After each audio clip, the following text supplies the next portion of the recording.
نحمده ونصلي على رسوله الكريم اما بعد فاعوذ باللہ من الشیطان الرجیم بسم اللہ الرحمن الرحیم۔ تمام دیکھنے والے حضرات کو السلام علیکم ورحمۃ اللہ وبرکاتہ۔ میرا نام ہے حافظ محمد حماد، میں 9th کلاس کا اسٹوڈنٹ ہوں۔ آج ہم قرآن شریف کا ترجمہ کرتے ہیں۔ یہ سورۃ آل عمران کے 5 آیتوں کا ترجمہ آج ہم کریں گے۔ سورۃ آل عمران کا 85 سے 90 تک آیاتوں کا ترجمہ آج ہم کریں گے۔ اعوذ باللہ من الشیطان الرجیم بسم اللہ الرحمن الرحیم۔ ومن یبتغی غیر الاسلام دینا فلن يقبل منه وهو فی الآخرۃ من الخاسرین۔ ومن یبتغی، اور جو کوئی تلاش کرے، غیر الاسلام، اسلام کی علاوہ، دینا، کسی دین کو، فلن يقبل، پس ہرگز قبول نہیں کی جائے گی، منہ، اس سے، وہو فی الآخرۃ، اور وہ آخرت میں، من الخاسرین، خسارے پانے والوں میں سے ہیں۔ کیف یہدی اللہ، کیسے ہدایت دے گا اللہ، قوما، اس قوم کو، کفروا، جنہوں نے کفر کیا، بعد ایمانہم، اپنے ایمان لانے کے بعد، وشہدوا، اور انہوں نے گواہی دی، ان الرسول، یہ کہ رسول محمد صلی اللہ علیہ وآلہ وسلم، حق، سچے ہیں، وجاءہم البینات، اور آیا ان کے پاس واضح دلائل، واللہ، اور اللہ، لا یہدی القوم الظالمین، ظالم قوم کو ہدایت نہیں دیتا ہے۔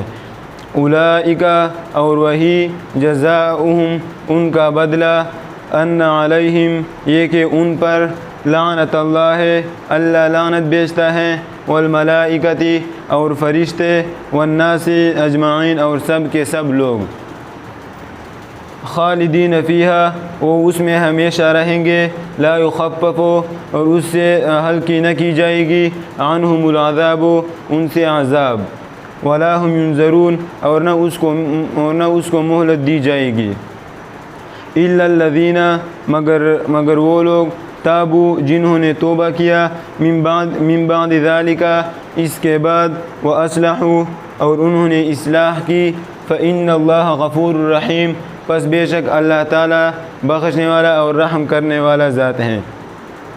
ان الذین کفروا، بے شک وہ لوگ جنہوں نے کفر کیا، بعد ایمانہم، اپنے ایمان لانے کے بعد، ثم ازدادوا، پھر وہ بڑھ گئے، کفراً، کفر میں، لن تقبل، اس سے ہرگز قبول نہیں کی جائے گی، توبتہم، اس سے توبہ، واولئک، اور وہی لوگ، ہم الضالون، گمراہ ہیں۔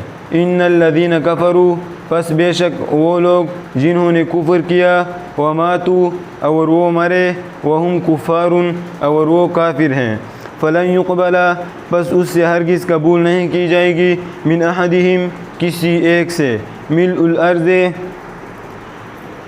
زمین برا، ذہباً، سونے سے، ولو افتدی، اگرچہ وہ فدیہ کرے، بھی، اس کے ساتھ، اولئک، وہی، لہم عذاب علیم، واسطے ان کے دردناک عذاب ہیں، وما لہم من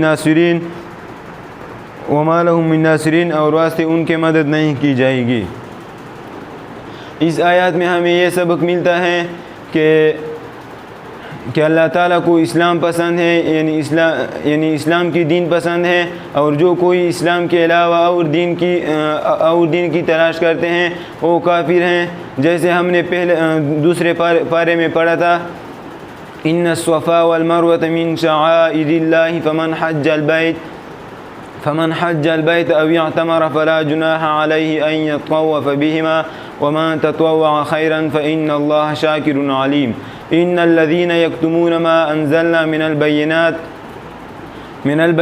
والہدی من بعد ما بیناہ للناس فی الکتاب اولئک یلعنہم اللہ ویلعنہم اللاعنون۔ یعنی وہاں ہم نے یہ بات پڑھی تھی کہ جب حج میں جائے اور وہاں اس کو یہ تعلیم ملتا ہے کہ آپ جاؤ اور اسلام نافذ کرو، لیکن وہ اس بات کو چھپاتے ہیں تو وہ کافر ہیں، اور وہ اس حال میں مرے تو وہ کافر ہیں۔ تو دوسرے پارے کا جو آیت ہیں تو اس کا اس آیت کے ساتھ یہ تعلق جڑا کہ وہاں کافر ہیں، اور وہاں جو اللہ تعالیٰ نے سزا سنائی یہ سزائیں اس کی بھی ہیں، وہاں اللہ تعالیٰ نے یہ سزائیں سنائے اولئک یلعنہم اللہ ویلعنہم اللاعنون، اس پر اللہ تعالیٰ لعنت بھیجتا ہے اور لعنت بھیجنے والا لعنت بھیجتا ہے، اور فرشتے لعنت بھیجتے ہیں، اور سب کے سب لوگ لعنت بھیجتے ہیں۔ اس کے ساتھ اس آیات کا یہ تعلق جڑا۔ اللہم اعنی علی ذکرک و شکرک و حسن عبادتک برحمتک۔